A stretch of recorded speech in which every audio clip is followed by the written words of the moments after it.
वाराणसी में पहली बार मध्य क्षेत्रीय परिषद की बैठक होने जा रही है, जिसकी अध्यक्षता खुद गृह मंत्री अमित शाह करने जा रहे हैं। और बड़ी बात यह है कि 4 प्रदेशों के मुख्यमंत्री इस बैठक में शामिल होंगे। हमारे साथ बातचीत करने के लिए कैबिनेट मंत्री अनिल राजभर जी, हम उनसे बातचीत करेंगे। सर, कितनी बड़ी बैठक है ये, आज वाराणसी को इसको चुना गया है? देखिए, एक तरीके से गृह मंत्रालय की ये रूटीन की बैठक है, लेकिन हम सभी काशीवासी और पूर्वांचल वासी इस बात के लिए अपने श्रद्धेय गृह मंत्री जी का बड़ा अभिनंदन करना चाहते हैं कि इस बैठक के लिए उन्होंने काशी को चुना। और हम सब लोगों के लिए एक बड़ा अवसर तब बन जाता है जब लाल कॉरिडोर को पूरी तरीके से ख़त्म करके उसके बाद आगमन गृह मंत्री जी का काशी के अंदर हो रहा है। अभी कल सोशल मीडिया पर हम लोगों ने देखा है कि श्रद्धेय गृह मंत्री जी ने तारीख तक बता दिया है कि इस तारीख तक देश के अंदर से नक्सलवाद पूरी तरीके से ख़त्म हो जाएगा। ये कितनी बड़ी बात है।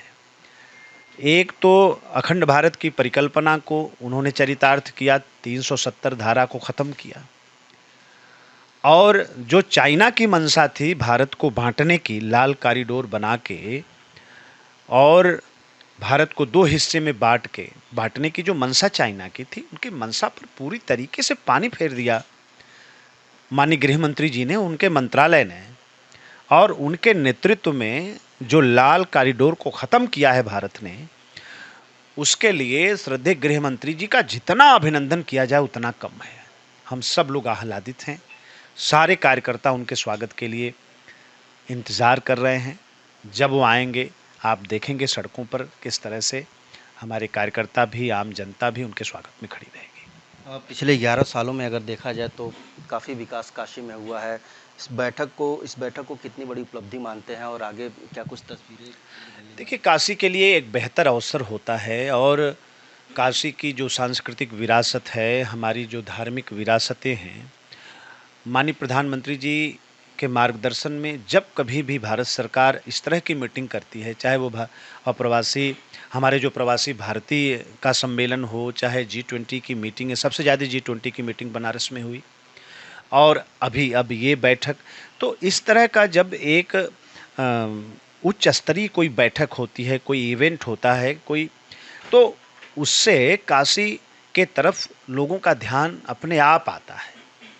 और काशी की तरफ ध्यान आता है तो काशी किस तरह से बदल रही है, काशी ने माननीय प्रधानमंत्री जी के नेतृत्व में कैसे विरासत को भी संभाला है, और विकास की नई इबारत माननीय मोदी जी की सरकार ने लिखा है, उसको भी देखने समझने का एक अवसर बन जाता है।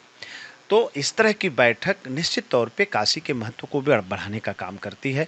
हम लोग बहुत अभिनंदन करना चाहते हैं, बहुत धन्यवाद करना चाहते हैं श्रद्धेय गृह मंत्री जी का कि इस बैठक के लिए उन्होंने काशी को चुना। अखिलेश यादव ने 3 बागी विधायकों को पार्टी से बर्खास्त कर दिया है। मनोज पांडे की बात कर लें, राकेश सिंह की बात कर लें, इसके अलावा अभय सिंह, जिन्होंने राज्यसभा में बीजेपी को वोट किया था।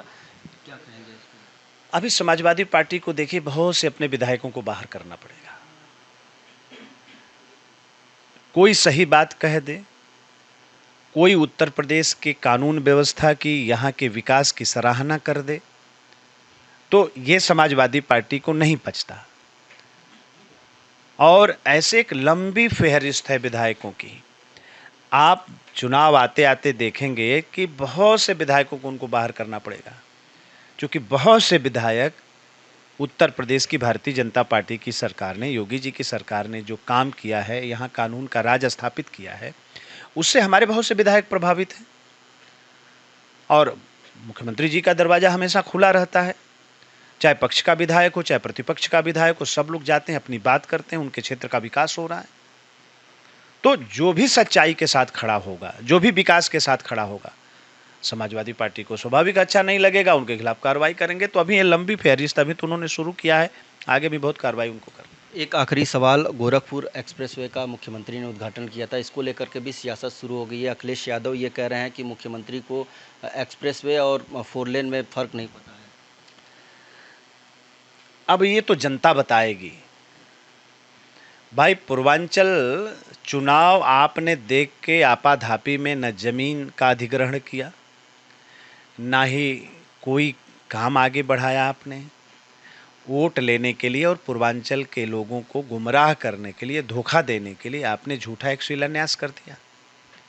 आपका एस्टीमेट 17,000 करोड़ से ज़्यादा का था पूर्वांचल एक्सप्रेसवे बनाने का। योगी जी की सरकार ने 11,000 करोड़ में बना दिया। तो जनता हर बात को समझ रही है। अभी तो गोरखपुर लिंक एक्सप्रेसवे का उद्घाटन हुआ है, अभी बलिया लिंक एक्सप्रेसवे का उद्घाटन होगा, तब देखिए वो क्या कहते हैं। अभी माननीय प्रधानमंत्री जी के हाथों से गंगा एक्सप्रेसवे का भी उद्घाटन होने वाला है, तब देखिए वो क्या कहते हैं।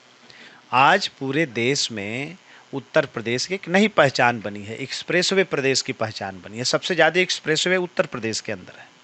तो ये बात समाजवादी पार्टी को अच्छा नहीं लग रहा है, क्योंकि इससे विकास होना है, इससे उद्योगों का समूह स्थापित होना है, पूर्वांचल के लोगों को की बेरोजगारी दूर होनी है, तो उनकी दुकान बंद होनी है, तो ये बात कैसे अच्छी लगेगी। तो कुछ न कुछ उनको कहना है, कह रहे हैं वो। बहुत शुक्रिया बातचीत के लिए। तो ये थे हमारे साथ बातचीत के लिए कैबिनेट मंत्री अनिल राजभर जी, जिन्होंने तमाम मुद्दों पर हमसे बातचीत की। वाराणसी से विनीत श्रीवास्तव, भारत समाचार।